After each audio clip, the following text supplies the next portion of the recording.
Tuesday, 9:58 a.m. Room 214. History teacher Ms. Rivera gathers end-of-term essays when a sheet slips free and, there it is, paragraphs lifted verbatim from Spark Notes. The paper belongs to Michael, the first-generation senior whose full-ride scholarship depends on this final grade. Logging the plagiarism means an automatic 0 and likely loss of his scholarship. Ignoring it punishes every student who wrote their own work. She stares at the discipline form and decides to do something unexpected and morally creative. What would you do? What is the right thing to do? What principles guide your choice? What are your reasons? Your answers reveal the direction of your moral compass. Before we share what Ms. Rivera did, let's explore the connection between ethics and leadership.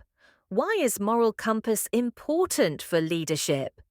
To remind you, we see leadership as action, not position.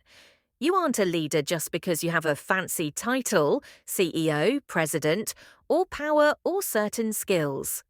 What makes you a leader is what you do with what you have. Are you enabling us identify and solve our challenges or not? Think of it as having tools on one side and intentions on the other. While tools matter in leadership, what's crucial is how you use them. Example, power can serve selfish interests or address collective challenges. Without clear intentions, you risk treating tools, like power, as ends rather than means, which is a path to the dark side. The better you fine-tune your moral compass, the better use you can make of all the leadership tools you have. When values drive. Courage and leadership. I talked with many activists who took risks that put them in danger, acts of leadership. From the outside, they look brave and fearless. But when I spoke with them, every single one told me they felt scared. What pushed them forward? Why did they expose corruption despite threats? Why join protests, face in prison? They all said, I felt I had no other choice. Looking from the outside, we can see they did have options. They could have stayed quiet, but that's not how they saw it. It was about not seeing any option they could live with. Why? Because they were so clear about what was right that doing anything else would feel like betraying themselves. Moral clarity creates action clarity. When you know what you stand for and why, you know exactly what you need to do. Inspiring leadership comes from having a clear moral compass.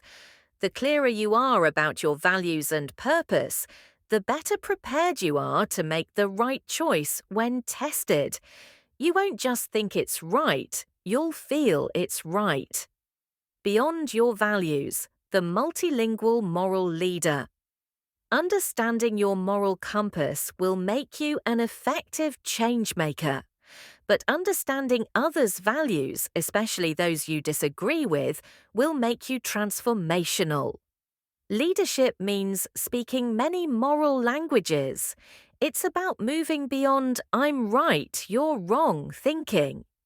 Use curiosity to understand what matters to people who think differently. Transformational leaders build bridges across different moral views.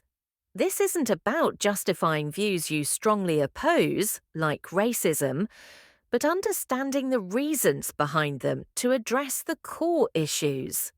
People learn what's right and wrong based mostly on their life experiences. Think about something you deeply care about and reflect on which experience taught you that value's importance. But also be open and lead with curiosity to understand other people's experiences and value systems. Because if you had lived their lives, you might have developed exactly the same values. Action. Start calibrating your moral compass. Here are 2 exercises that you can do to start working on your moral development. Moral role reversal. What to do. Pick a decision you're currently facing or a past tough one, or focus on a conflict you might have with another person. Flip the roles. Imagine you are the other person affected by your choice or the person you have a conflict with. Ask yourself, if I were them, what would I think is the fair or right action? What makes them feel and think that way? Why it works, it forces you to confront blind spots and test your sense of fairness from another angle, not just your own. Moral Mentor Method. What to do? Choose 2 to 3 people you deeply admire for their moral clarity. They can be alive, dead, or even fictional. Write down which values you admire in them. When in doubt, ask yourself, what would X do in this situation? Why it works. It gives you tested reference points outside your own limited current experience. Bonus action, 5 questions.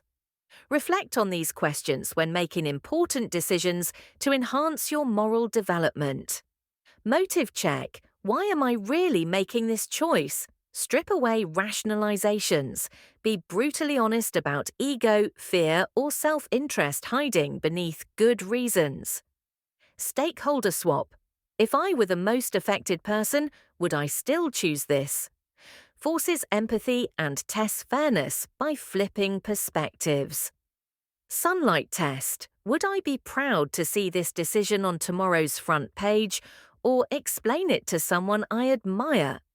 Public scrutiny is a fast audit of integrity. Values alignment. Does this action match the leader I aspire to become? Connects today's choice to your long-term identity and moral compass. Culture multiplier. If everyone on my team acted this way, what culture would we create? Moves the question from can I to should we, linking personal morality to systemic impact. What did Ms. Rivera decide? She filed the incident with a proposal. Michael would redo the essay during Saturday detention, handwritten and supervised. The 0 remained until the new paper was graded. Michael's counselor and the principal approved this second chance with consequences approach for future first offences. Jalen rewrote the essay, earned a B, kept his scholarship, and tutored 9th graders on citation rules for 3 weekends. Lesson: a calibrated moral compass doesn't force, report, or ignore. It sparks creative accountability that upholds fairness and growth.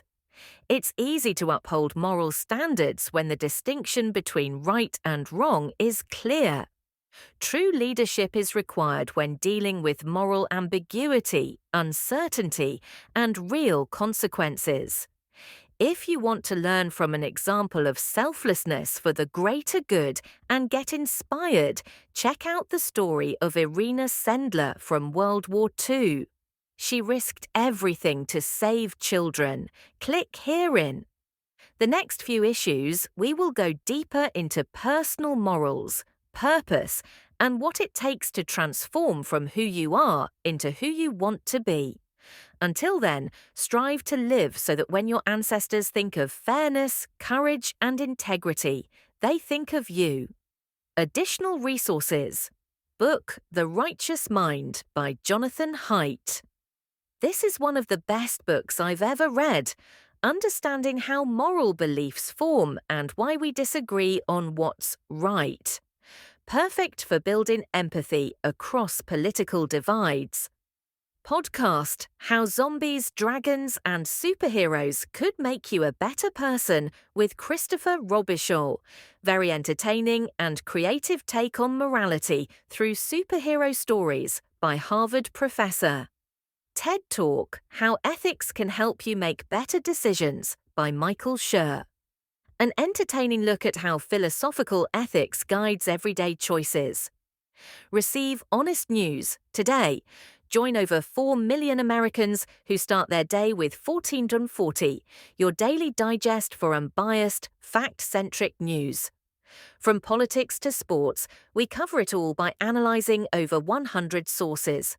Our concise 5-minute read lands in your inbox each morning at no cost. Experience news without the noise. Let 1440 help you make up your own mind.